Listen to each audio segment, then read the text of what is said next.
Hola, ¿qué tal? Les saluda su amigo el químico Enrique Molina, director general de la organización EduLab, y para un servidor y todo nuestro equipo de trabajo que conformamos EduLab, de verdad que es un privilegio y un gusto poder contar con la participación de cada uno de ustedes en este tipo de eventos académicos.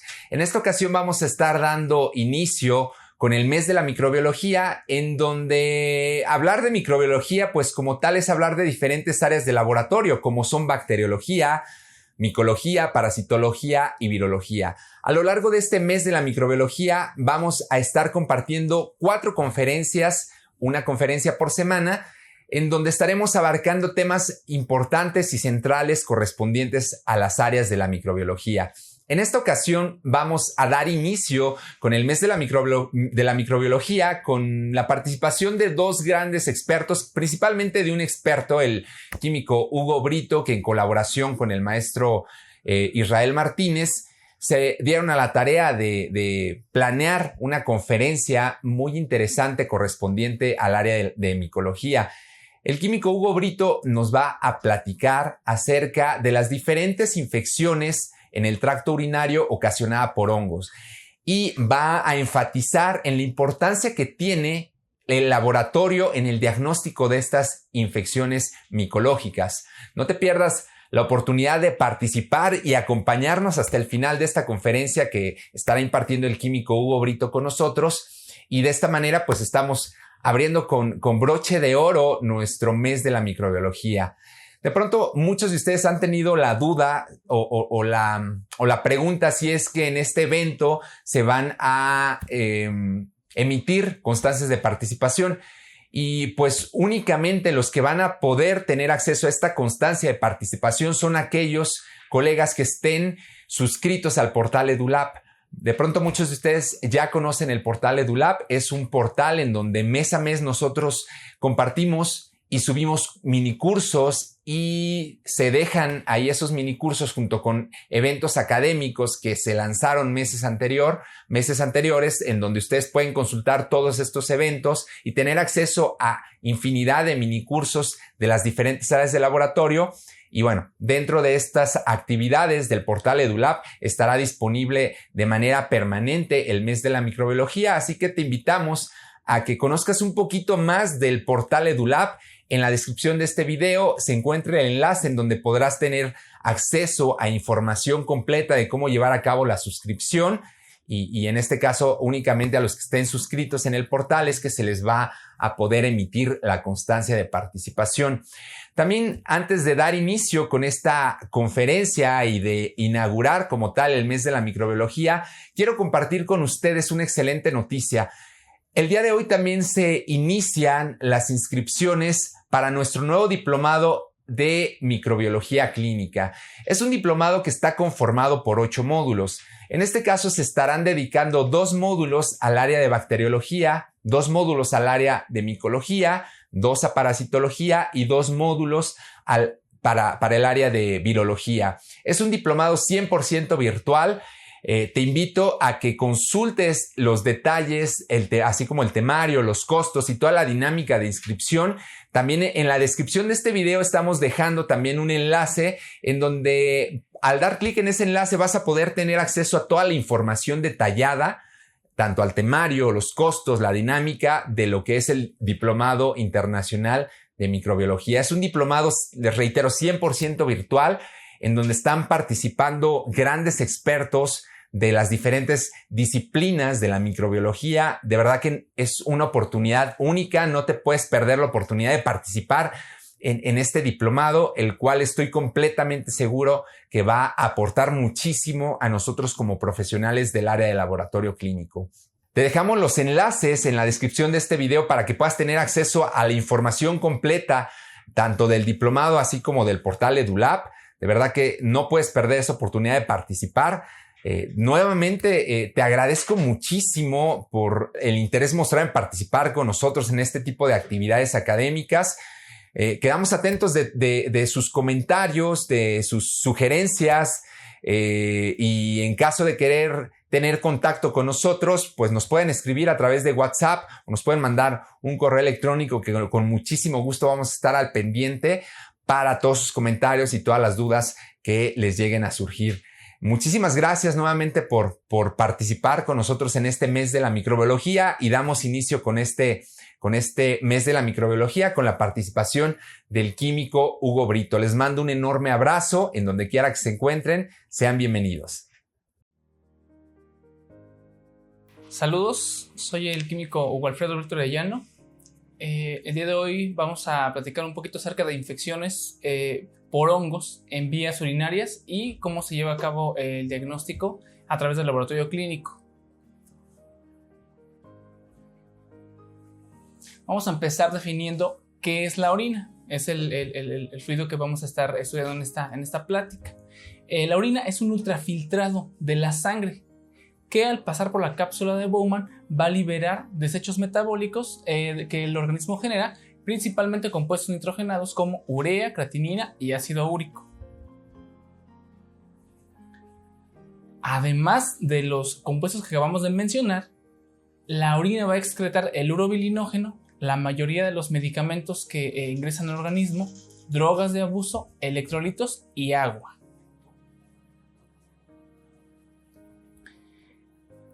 En cuanto a la composición de la orina, esta diapositiva nos muestra más o menos cómo está compuesta. 95% de agua y 5% restante corresponde a solutos, como por ejemplo urea, sodio, potasio, fosfato, sulfato, creatinina y ácido úrico. El análisis de este fluido fue el primer test de laboratorio que se realizó en pues lo que propiamente se empezó a conocer como la medicina. Este estudio se ha utilizado desde hace mucho tiempo, más de 6,000 años, y en diferentes civilizaciones pues han optado por este análisis de la orina para tener idea de algunas patologías que han aquejado a la humanidad. En la actualidad, como bien sabemos, sigue constituyendo una herramienta muy importante para el diagnóstico y el seguimiento de una gran cantidad de enfermedades. Hoy en día lo denominamos como examen general de orina. Aquí tenemos una lámina de la época medieval en la que podemos observar cómo el médico tiene un recipiente con orina, y en la parte de abajo tenemos una tabla de descripciones de diferentes orinas que tienen diferentes colores, tienen diferentes tonalidades. Son guías antiguas de lo que hoy conocemos como examen general de orina. Aquí tenemos otras ilustraciones de casos relacionados. Tenemos aquí un médico que está analizando en un frasco la orina. De este lado tenemos incluso pues varias muestras, ¿verdad? Este conocimiento pues estaba recopilado principalmente en libros de gente que se dedicaba principalmente al uso de hierbas, al uso de algunas sales para curar males. Tenemos aquí, por ejemplo, a otro médico en el que tiene un frasco en su mano y está analizando la orina de estos pacientes. Ahora bien, la infección de la vía urinaria se define como un proceso inflamatorio que va a implicar la invasión y la multiplicación de microorganismos en el tracto urinario. Esta invasión va a estar acompañada de las siguientes características: disuria, tenesmo, dolor suprapúbico, fiebre y urgencia miccional. Esta información, esta definición, está tomada directamente de la CDC. A pesar de que estas son las características generales de las infecciones de vía urinaria, va a ser también común que la encontremos en su forma asintomática. La estadística general de estas patologías indican que, para el género masculino, aquellas infecciones de vía urinaria que ocurren en personas menores de 50 años generalmente van a estar asociadas o a fimosis o van a estar relacionadas con factores debilitantes como, por ejemplo, el VIH, la diabetes. Para aquellos que son mayores de 50 años, va a estar más bien relacionada con la incontinencia, la prostatitis y también, nuevamente, la diabetes mellitus. Para el caso del género femenino, tenemos la estadística de que alrededor de 40 y 50% de las mujeres van a presentar una infección de vía urinaria en algún momento de su vida. Más o menos 11% va a tener una infección por lo menos una vez por año, y estas infecciones generalmente en el género femenino van a estar asociadas tanto a características anatómicas de los genitales como a algunos factores fisiológicos, por ejemplo el embarazo, y en algunas mujeres también puede estar relacionado con la coincidencia de su periodo menstrual. Los principales agentes etiológicos de las infecciones de vía urinaria los tenemos en esta diapositiva. Enterobacterias por excelencia son las principales agentes etiológicos, seguidas de hongos, que es de lo que vamos a hablar ahorita un poquito más adelante, también parásitos y micobacterias. Hablando ya propiamente de infecciones de vía urinaria generadas por hongos, dada la prevalencia, dada la frecuencia con la que se aíslan estos organismos, tenemos esta información de que los hongos levaduriformes del género Candida y del género Trichosporum son los más importantes generadores de infecciones de vía urinaria, hablando de hongos. Estos hongos van a ser unicelulares, van a formar parte de la microbiota y van a ser además oportunistas. Son propiamente lo que llamamos levaduras.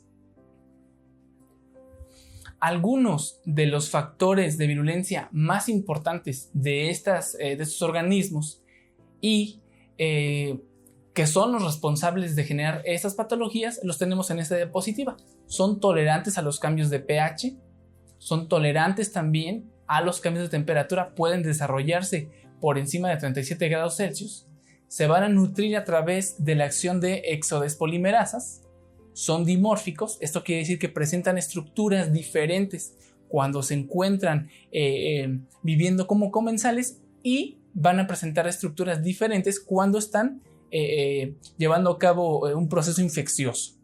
Van a tener además alta capacidad de adherencia y tienen capacidad, dado ese factor de virulencia, de generar biofilms, tanto en material como por ejemplo sondas, como por ejemplo cánulas. Van a carecer de cápsula, a diferencia de otras levaduras, principalmente Cryptococcus, Trichosporum y Candida no van a presentar cápsula. Van a ser levaduras además que no van a tener pigmento ni de tipo melánico ni de tipo carotenoide.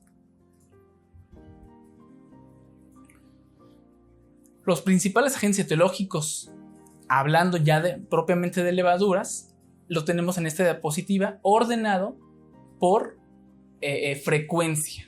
La principal cándida que está relacionada con infecciones en vía urinaria va a ser Candida albicans, seguida de Candida glabrata, Candida tropicalis, y a partir de ahí tenemos a otras cándidas que ocupan lugares no menos importantes, pero sí menos frecuentes en cuanto al aislamiento de estos organismos: Candida guillermondi, Candida krusei, y tenemos por ahí también colándose a Trichosporum.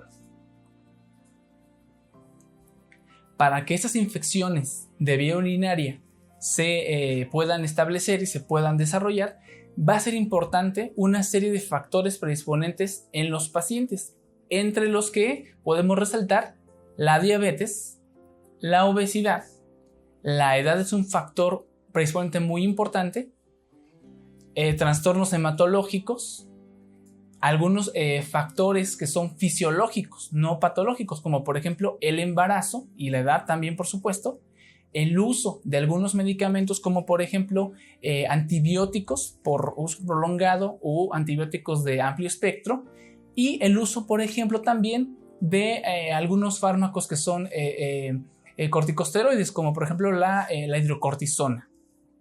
Los cambios de pH, por ejemplo, en la mucosa genital femenina es un factor fisiológico muy importante también para el establecimiento y para el desarrollo de esas infecciones de vía urinaria. Vamos a tener algunos otros factores predisponentes que tienen que ver con la invasión de la región uretral propiamente, como por ejemplo el uso de sondas. Algunas infecciones de vía urinaria pueden ser secundarias a una candidiasis, por ejemplo, genital que esté maltratada. Es decir, una candidiasis genital que no se trató a tiempo o que se trató inadecuadamente puede evolucionar a una candidiasis de vía urinaria. Puede penetrar en el tejido más profundo y lo que originalmente estaba únicamente en la parte genital puede empezar a infectar el tracto urinario. En pacientes que están hospitalizados es frecuente que, como ya lo mencionamos, el uso de sondas sea factor fundamental para que las infecciones de vía urinaria por hongos y por otros organismos se establezcan y se lleven a cabo. Ahora bien, hablando de tratamientos antibacterianos de amplio espectro o de tratamientos antibacterianos de prolongada duración, tenemos esta diapositiva. Originalmente tenemos en las mucosas la microbiota habitual. Cuando un antibacteriano que se ingresa al organismo para combatir alguna infección surte su efecto, pues va a barrer con aquellos organismos que sean susceptibles a él. Sin embargo, aquellos organismos que no sean susceptibles a él van a permanecer poblando las mucosas. Esos organismos se van a ver favorecidos para desarrollarse y para empezar a penetrar a tejido más profundo. Hay que recordar que los organismos que están viviendo en la microbiota van a estar compitiendo tanto por espacio como por nutrientes. Cuando un agente antibacteriano arrasa con una gran cantidad de estos organismos, pues los que quedan se van a ver favorecidos tanto en nutrientes como en espacio para poder proliferar y para poder invadir tejido profundo. En este caso podemos ver aquí en este esquema cómo Cándida empieza a generar pseudofilamentos, pseudohifas, y empieza a penetrar a tejido más profundo. Esas infecciones en la vía urinaria se pueden dar a diferentes niveles. Pueden estar originalmente en la parte más distal de la uretra, la que está estrechamente ligada a los genitales. Pueden estar incluso en la vejiga, pueden estar en los ureteros o pueden estar propiamente ya en el riñón. En general, estas infecciones, conforme van evolucionando, su tipo de evolución se dice que es ascendente. Inician en la parte distal y van ascendiendo hacia tejidos más profundos, pudiendo generar finalmente una fungemia, una invasión de hongos en la sangre. Aunque los casos de fungemia no son muy frecuentes, pues sí son de gran importancia, ya que originalmente la primera búsqueda que hace el médico es hacia bacterias. Entonces a veces pasan desapercibidos estas patologías, y para cuando se descubre que lo que originalmente está ya en la sangre es un hongo, pues ya los casos a veces son complicados. Hay que tener mucho cuidado, principalmente cuando estemos haciendo uso de sondas o cuando haya algún tipo de obstrucción en algún nivel del tracto urinario. Ahora bien, ya que definimos la patología, ya que definimos a los agentes etiológicos, ya que establecimos un poco acerca de los cuadros clínicos, vamos a ver cómo vamos a llevar a cabo el diagnóstico. El diagnóstico de este tipo de patologías se puede efectuar en un laboratorio general en dos áreas. En el área de microbiología, en la que generalmente se realiza a través de un cultivo, o en el área de uroanálisis, en la que vamos a realizarla pues a través del examen general de orina, por observación en el microscopio. Vamos a hablar un poquito más de eso. En cuanto al tipo de orina que vamos a emplear, hay que tener pues también presente que la de elección es la de una sola micción y pues en general el tiempo a la que se debe recolectar esta orina se preferiría que fuera la primera de la mañana, pero si estos casos llegaran a urgencias, la orina espontánea también nos sirve. A través de la orina de una sola micción podemos hacer diferentes estudios: el examen general de orina, búsqueda de virus, un urocultivo en búsqueda, por supuesto, de hongos en este caso, y algunas determinaciones de metabolitos. La orina de tiempo controlado, que es la orina de 24 horas, en este caso, para este tipo de diagnósticos no nos estaría funcionando. La ideal sería orina de una sola micción, no importándonos demasiado si es la primera de la mañana o si es de micción espontánea. Para llevar a cabo el adecuado diagnóstico de este tipo de patologías, vamos a requerir de unas condiciones mínimas en las que debe de venir la muestra para asegurar que el resultado sea confiable. En esta diapositiva les presento algunas pues condiciones que son importantes tomar en cuenta. Algunas ya las conocemos, pero es importante pues tenerlas siempre presentes, ¿verdad? El momento de la toma ya dijimos que puede ser, si así lo permite el caso, pues la primera de la mañana. Si fuera espontánea no tenemos problema. La fracción también, ¿verdad? Es conocido que el chorro medio, o la técnica de recolección del chorro medio, pues es la ideal en general para que el primer chorro pues arrastre todo aquello que no nos va a ser útil y que nos puede generar algún tipo de ruido. Entonces en cuanto a la fracción que vamos a recolectar, la del chorro medio sería la ideal. El envase, como ya sabemos también, es súper importante. Si vamos a hacer el estudio a través de un cultivo, lo ideal obviamente es que sea un envase estéril, un envase comprado en la farmacia que esté nuevo. Ya no se utiliza, ya no se estila que recibamos muestras en este tipo de envases, que son reciclados pues, de las aceitunas o de la mayonesa o de la mermelada. Ya no se estila, ya no se recomienda por pues, ese tipo de interferencias que nos puede generar. En envases importante, vamos a preferir siempre que sea nuevo y de preferencia de los de la farmacia. La conservación obviamente también va a ser súper importante. Como sabemos, este tipo de organismos pues, puede proliferar en la orina. Una vez que sale del organismo, hay que analizarla lo más pronto que se pueda, o en el peor de los casos, si tenemos que trasladarla a otro centro de análisis, si trabajamos en un laboratorio que únicamente se dedica a tomar muestras y se procesan en otro lado, la conservación y el transporte van a ser también punto clave. Hay que tratar de mantenerlas en condiciones óptimas. Obviamente no es recomendable que estén a temperaturas altas, de preferencia si se van a transportar, pues que sea en una nevera, en una hielera. La limpieza de los genitales también va a ser muy importante, ya que con esta limpieza de los genitales previa a la toma de muestra, pues vamos a estar evitando obviamente que otros organismos que estén en la parte más distal de los genitales, pues nos pueda causar ahí alguna interferencia, ¿verdad? Principalmente esto tiene pues repercusión en las pacientes femenino, ¿no? Porque pues anatómicamente los genitales femeninos pueden contribuir un poco más a la contaminación de la muestra si no se hace una limpieza adecuada, si no se toma adecuadamente la muestra. Aquí tenemos una guía que pues es bastante básica, tenemos con dibujitos de cómo hacer la toma de muestra para ambos géneros, ¿verdad? En caso del género masculino, vamos a hacer una limpieza de manos, por supuesto. Vamos a retirar el prepucio, si es que lo hubiese, por supuesto. Vamos a hacer una limpieza de los genitales y posteriormente vamos a proceder a hacer una recolección de muestra de acuerdo a la técnica del chorro medio.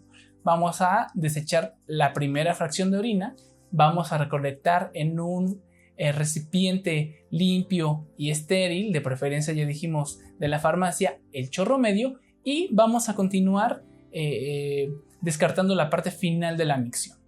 En el caso del género femenino, igualmente vamos a hacer un lavado de manos, vamos a hacer una limpieza de los genitales y para tomar la muestra hay que hacer una apertura de los labios vaginales para que eso permita que la muestra no arrastre microbiota de la vagina. Es muy importante. Posterior a eso, continuamos con la técnica del chorro medio. Desechamos la primera fracción, recolectamos el chorro medio y continuamos orinando en el inodoro para desechar la fracción final. Aquí la tenemos un poquito más grande, pero es la misma técnica. Aquí tenemos algunas muestras que nos llegaron al laboratorio. Todas esas muestras son de pacientes de urgencias. Como se pueden dar cuenta, pues tienen diferentes colores, diferentes aspectos. Ahora bien, si el diagnóstico se hace en el área de uroanálisis, pues aquí tenemos un esquemita en el que vamos a ilustrar básicamente cómo va a ser el procedimiento de análisis. Va a llegarnos la muestra, vamos a hacerle su examen físico de rigor, vamos a hacerle su examen químico, por supuesto, con la tira, vamos a centrifugar la muestra, vamos a decantar el sobrenadante y el sedimento lo vamos a observar al microscopio. Eso es básicamente la técnica del uroanálisis. Ahora bien, ya mencionamos que dentro de todos los géneros patógenos que pueden infectar la orina, vamos a tener dos de importancia que son hongos, Cándida y Tricospora. Ambas especies, ambos géneros y sus especies van a formar parte de la microbiota habitual, es decir, la mayoría de estas infecciones de vía urinaria van a ser infecciones endógenas, en donde estos organismos no van a venir del exterior, van a ser propios de la microbiota del paciente.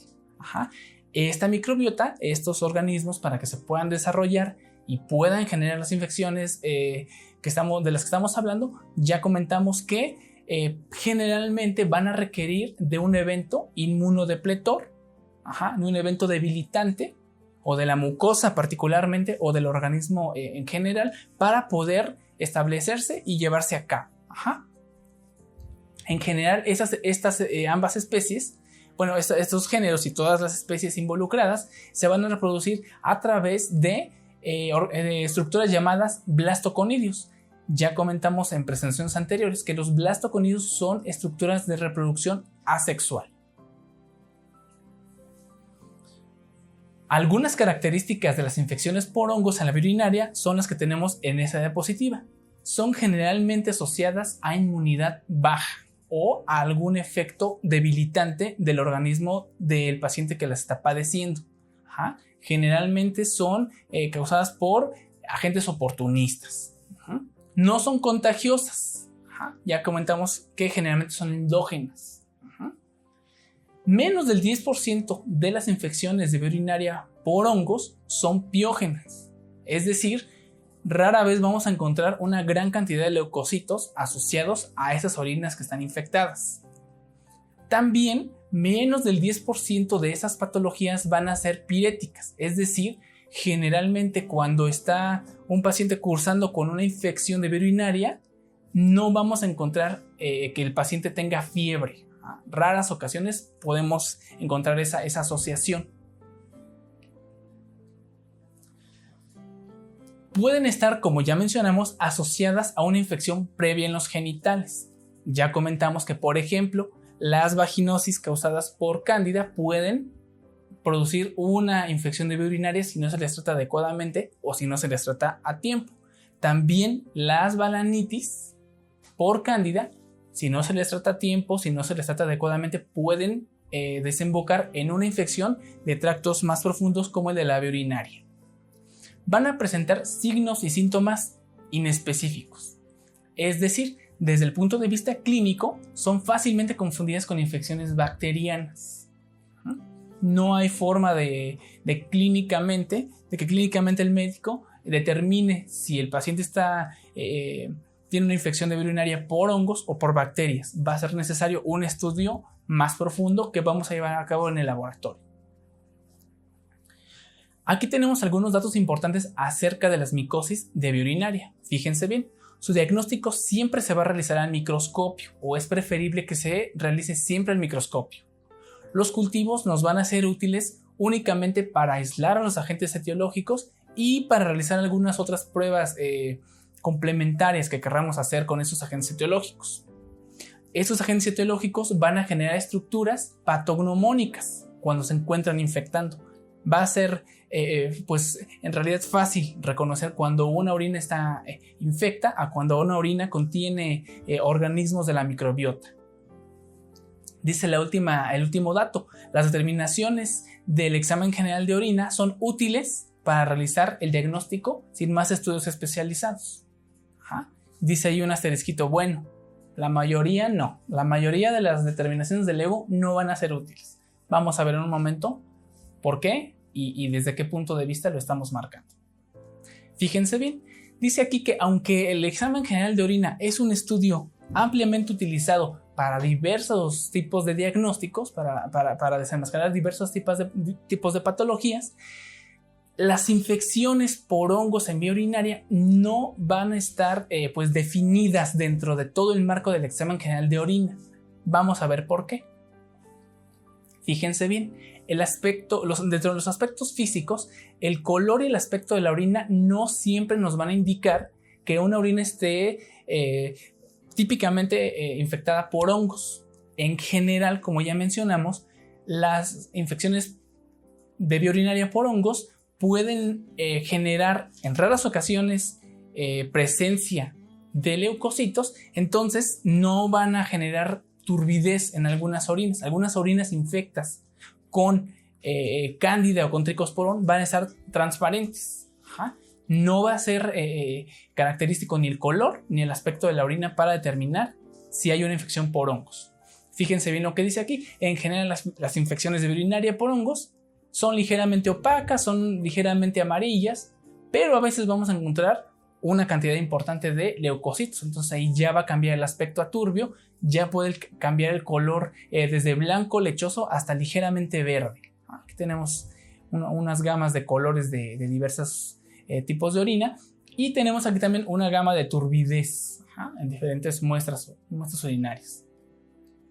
Dentro de los aspectos químicos, fíjense bien esta nota importante. Dice, aunque los hongos son típicamente acidófilos, pueden resistir a cambios de pH.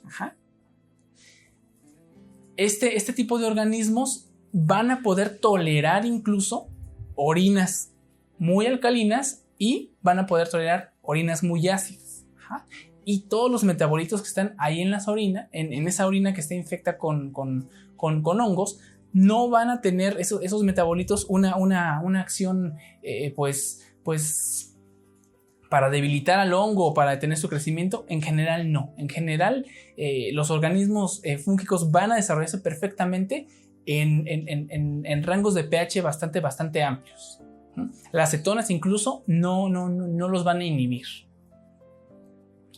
Otro parámetro importante del aspecto químico del examen general de orina es la reducción de nitritos. Fíjense bien lo que dice esta diapositiva.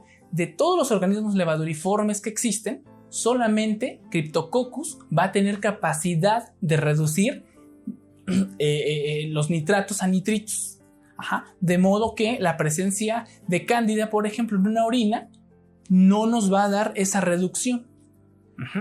El aspecto químico de los nitritos no nos va a indicar si ahí hay presencia de hongos en esa orina. Esa tira, ese parámetro de la tira no nos va a funcionar. Únicamente Cryptococcus tiene esa capacidad de reducción. Pero ¿qué creen? Cryptococcus, como aquí lo tenemos una nota al pie, es típicamente neurofílico. A Cryptococcus casi nunca lo vamos a encontrar en orina. Las búsquedas de Cryptococcus, como sabemos, son típicamente orientadas a líquido cefalorraquídeo o a tejido pulmonar. Como se pueden dar cuenta, pues ni las pruebas físicas ni las pruebas químicas de la tira, del examen general de orina, ni del análisis del aspecto, pues nos van a ayudar para orientarnos si hay una infección micótica ahí. Dice aquí, de modo que el diagnóstico va a depender completamente de la observación del sedimento. Como lo físico y lo químico no nos van a funcionar, vamos a tener que echar mano de el análisis del sedimento. Fíjense bien, dice, como mencionamos anteriormente, los hongos levaduriformes van a tener factores de virulencia. Entre sus factores de virulencia, el fenómeno del dimorfismo. Ya vimos, ya platicamos que cuando se encuentran viviendo como parte de la microbiota, van a estar con ciertas características. Van a generar un tipo de estructuras denominadas blastoconidios. Por otra parte, cuando se encuentran generando una infección, van a generar estructuras que vamos a denominar pseudohifas. Estas pseudohifas van a ser blastoconidios que van a estar alargándose, que van a estar elongándose para evitar la fagocitosis, para poderse adherir mejor al tejido y para poder penetrar en tejido más profundo. Los blastoconidios son formas de reproducción asexual, ya habíamos comentado, de los hongos levaduriformes y de algunos otros hongos. Van a tener más o menos un tamaño de 2 a 6 micrómetros, van a ser redondos o ligeramente ovalados. Este tipo de estructuras se van a encontrar presentes en muestras, por ejemplo, de la piel, de mucosas, incluso de algunas secreciones, como por ejemplo el moco. Son estructuras que, como parte de la microbiota, van a estar ahí presentes. Fíjense bien lo que dice abajo. Pueden arrastrarse a través de la orina desde la mucosa genital y aparecer en el sedimento urinario. El hecho que encontremos levaduras aisladas en el sedimento urinario no necesariamente quiere decir que exista una infección por cándida. Hay que hacer ahí un análisis un poquito más profundo para determinar si estas levaduras son microbiota o si esas levaduras son pues parte de un proceso infeccioso. Las pseudohifas, por otra parte, van a ser estructuras alargadas, van a ser estructuras formadas por elongación de blastoconidios, aquí las tenemos, y estas van a ser estructuras parasitarias. Cuando estas estructuras parasitarias están presentes en la muestra, están presentes en la orina, las estamos observando en el sedimento, basta su sola presencia para afirmar que esa muestra está infectada por cándida. Aquí las tenemos. Son estructuras alargadas, son estructuras pseudofilamentosas. Ya comentamos que estas estructuras pseudofilamentosas pues las desarrollan estos organismos para poder penetrar en tejido profundo, para poderse adherir mejor a los tejidos, para favorecer el proceso infectivo. Aquí las tenemos. De hecho, esta imagen corresponde a una infección de vía urinaria que está mixta. Tiene una gran cantidad de bacterias, tiene una gran cantidad aquí de hongos levaduriformes, de blastoconidios, cúmulos de blastoconidios, y las pseudohifas que podemos observar aquí. Esta la reportaríamos como blastoconidios más pseudohifas. Aquí tenemos otras. Si se dan cuenta, esta orina está un poquito más limpia, por decirlo de alguna forma. La anterior tenía, además de bacterias, una gran cantidad de leucocitos. Vamos a volver a verla. Aquí tiene algunos leucocitos. Una gran cantidad de bacterias. Esta está un poquito más limpia. Se alcanzan a apreciar únicamente las estructuras fúngicas. Este incluso tiene aquí cristales, ¿verdad? Tiene cristales, tiene una gran cantidad de blastoconidios y de pseudohifas. Eritrocitos incluso en la parte de aquí abajo. Son orinas que están más cargadas de elementos formes. Aquí tenemos una gran cantidad de pseudohifas y de blastoconidios que están dispersos. Fíjense, incluso hay marañas de blastoconidios. Esta infección está propiamente en su máximo esplendor, por decirlo de alguna forma. Ahora bien, hay que ser cautos en el siguiente detalle del que vamos a hablar. Existe una única especie del género Cándida que va a carecer de la capacidad de generar pseudohifas. Esta especie es Cándida glabrata. Cándida glabrata es una especie que está más bien estrechamente relacionada con organismos del género Saccharomyces. Cándida glabrata, bajo ninguna condición conocida hasta ahora, puede generar pseudohifas. no genera tubo germinativo o tubo germinal y no se le puede hacer filamentar con nada que conozcamos. ¿Ok? Fíjense bien lo que dice abajo. Es una especie aislada frecuentemente de mucosa genital, es casi exclusiva del tracto urinario y sus factores de virulencia van a tener un impacto fundamental en el desarrollo de las infecciones de vía urinaria. Tiene una gran capacidad de formación de biofilms. Candida glabrata, si bien no tiene la capacidad de generar estructuras filamentosas, sí va a tener la capacidad de formar aglomerados de blastoconidios.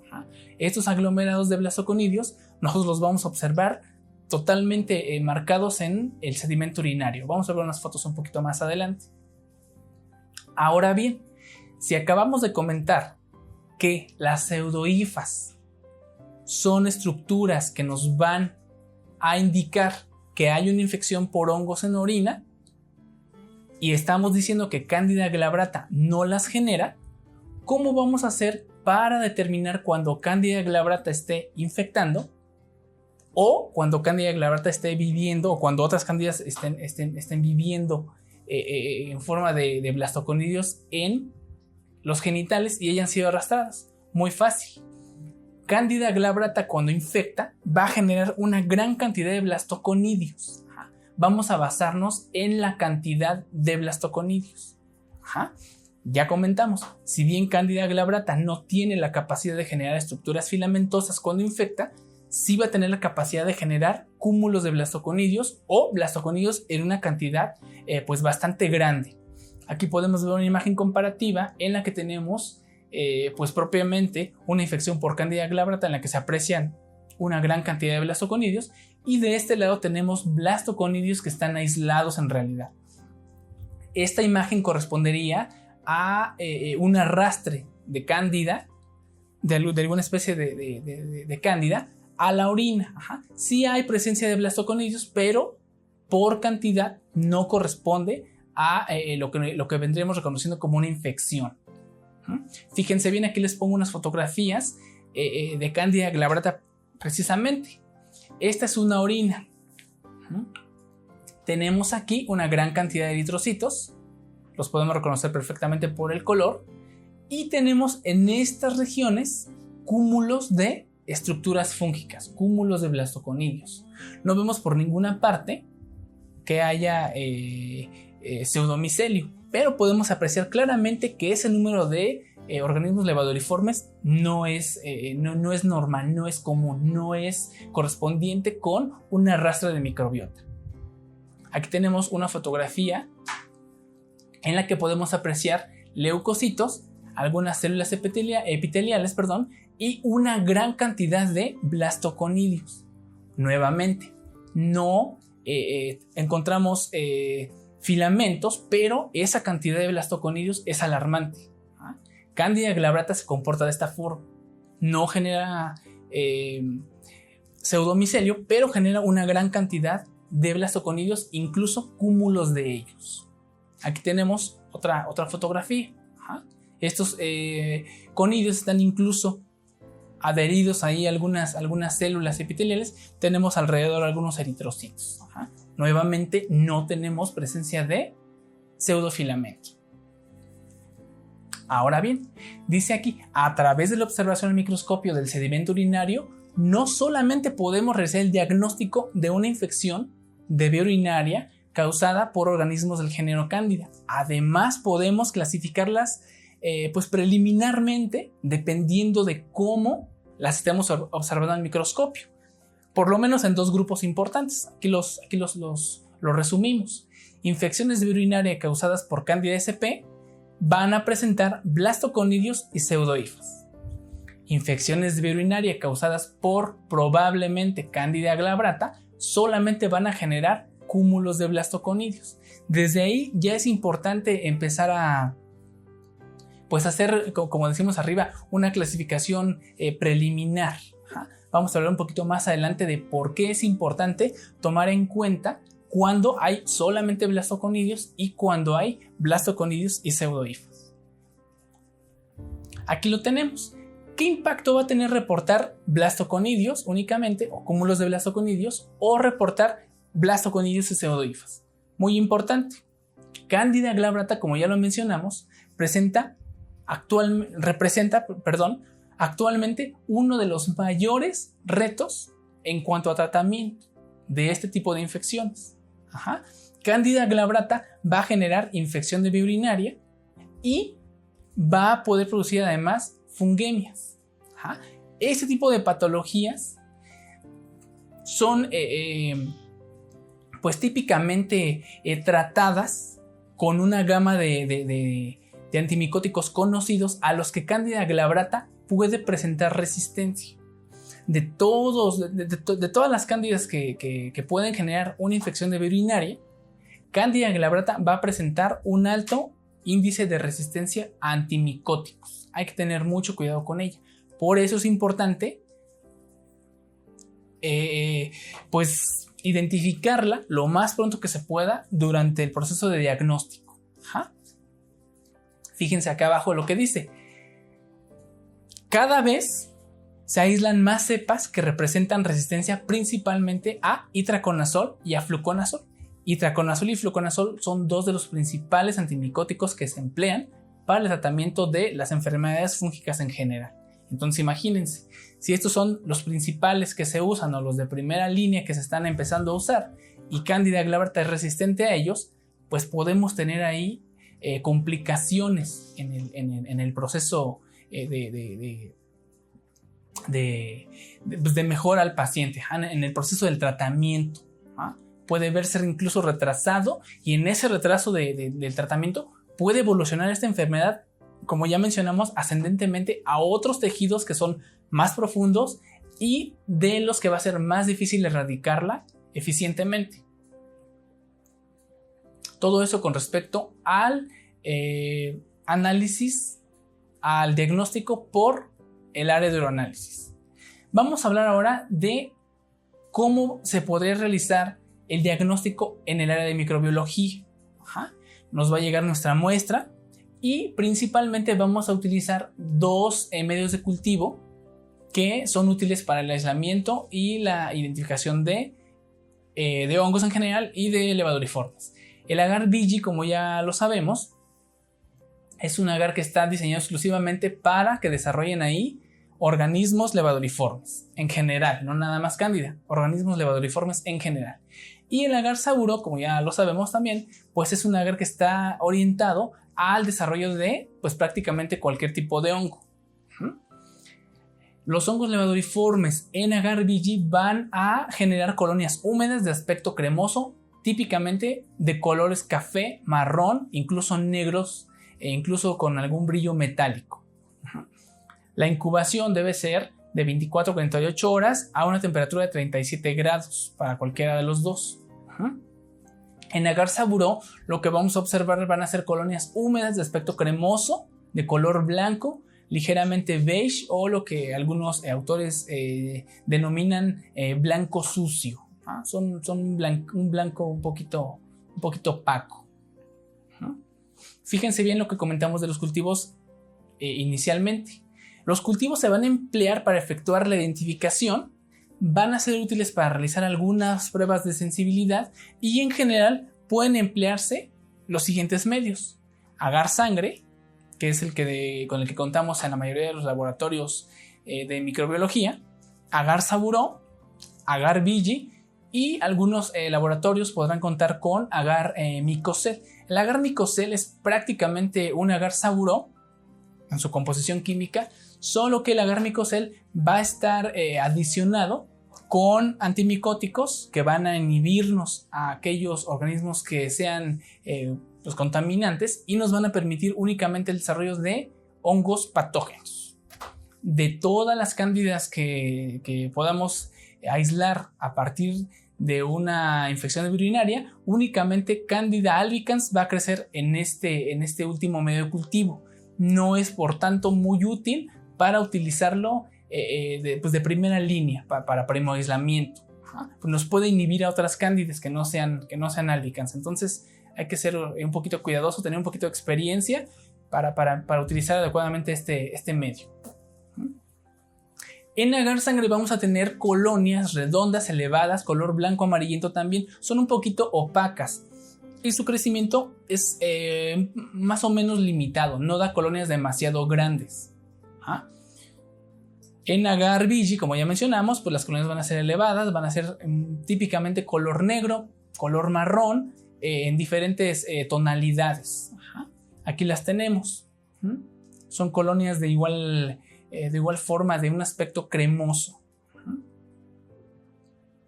Trichosporon, que es el otro género que puede estar asociado a infecciones de vía urinaria producidas por levaduriformes, va a tener estas características cuando crece en agar sangre y cuando crece en agar biji. En agar sangre va a dar colonias más bien secas, colonias como rocosas.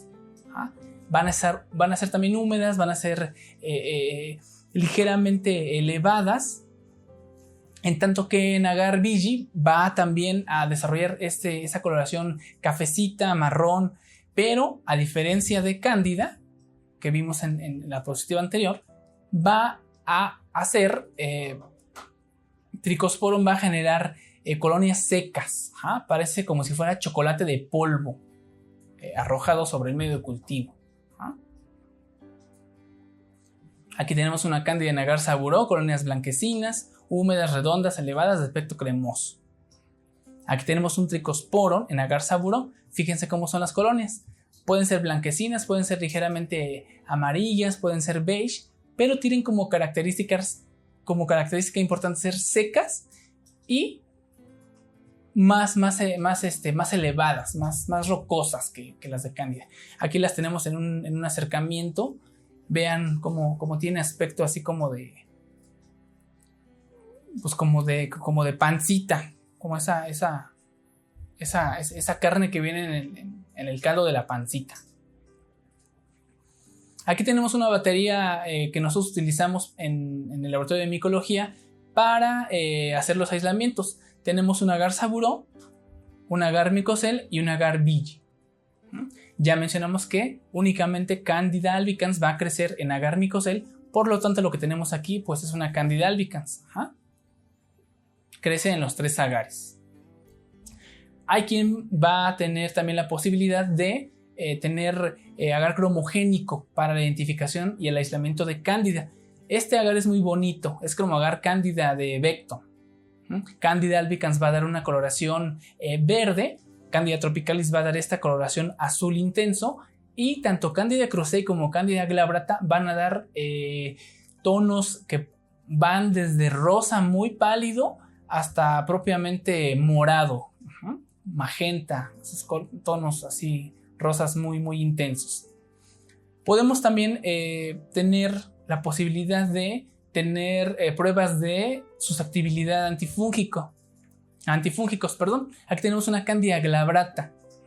Si se dan cuenta, es propiamente resistente al itraconazol.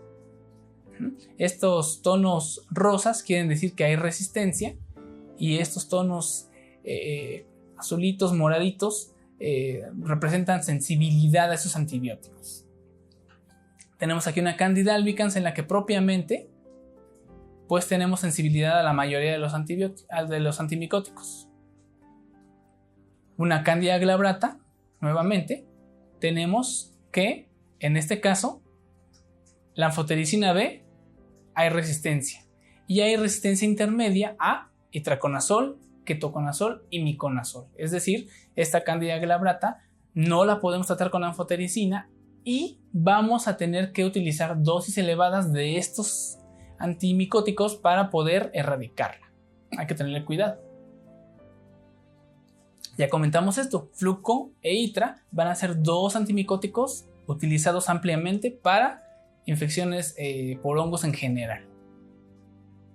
Fíjense bien, al igual que con las bacterias, todo diagnóstico positivo para infecciones de vía urinaria por hongos va a requerir de seguimiento, tratamiento y, en medida de las posibilidades, de una evaluación de la sensibilidad antifúngica. Ya vimos por qué. Si damos un antimicótico, sin hacer esta evaluación de la sensibilidad, puede que ese antimicótico, dependiendo de la especie, pueda ser ineficaz dada la resistencia que tenga el agente etiológico involucrado. Ajá. Fíjense bien aquí, prescribir un tratamiento inadecuado para erradicar a los hongos levaduriformes de la vía urinaria puede retrasar la mejora del paciente, puede permitir que ésta llegue vía ascendente al riñón o incluso al torrente sanguíneo. Hay que tener mucho cuidado con eso. Hay que recordar también que la vía urinaria es la segunda vía favorita de los hongos para llegar a la sangre. La primera es el tracto respiratorio. Entonces hay que ser muy cautos cuando estemos observando organismos fúngicos en la orina. Fíjense bien lo que dice abajo. Estas complicaciones pueden generar que lo que inició como una infección de vía urinaria, si ya es maltratada, se convierta en una alarma, en una amenaza para la vida del paciente, cuando está en tejido más profundo. Finalmente vamos a cerrar esta plática con algunas conclusiones. Vamos a mencionarlas. La primera es que el diagnóstico de una infección de vía urinaria por organismos levaduriformes se puede efectuar a través de observación del sedimento urinario. No necesitamos gran tecnología. En general, los datos adicionales del examen general de orina no nos van a aportar información.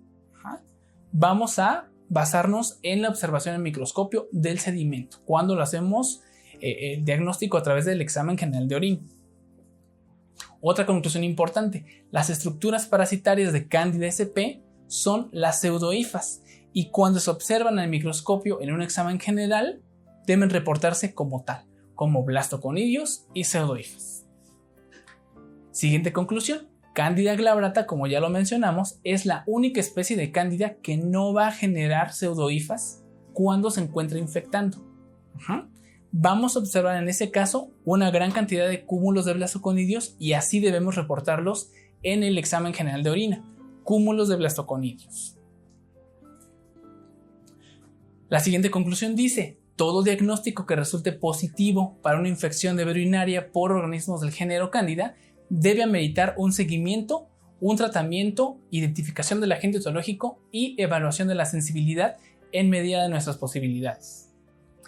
Finalmente, tenemos como nota, como conclusión también, que Candida glabrata es un organismo que tiene amplios rangos de resistencia a antimicóticos. Hay que tenerle mucho cuidado cuando estemos sospechando que el agente etiológico sea Candida glabrata. Hay que dar un esquema que esté basado, en medida de lo posible nuevamente, en una evaluación de la sensibilidad para que sea un tratamiento adecuado, sea un tratamiento eficaz y nuestro paciente no vaya a tener complicaciones de infecciones en tejido más profundo. Con esta última diapositiva concluyo mi participación. Espero que haya sido de su interés, espero que les haya gustado y nos vemos próximamente. Hasta luego.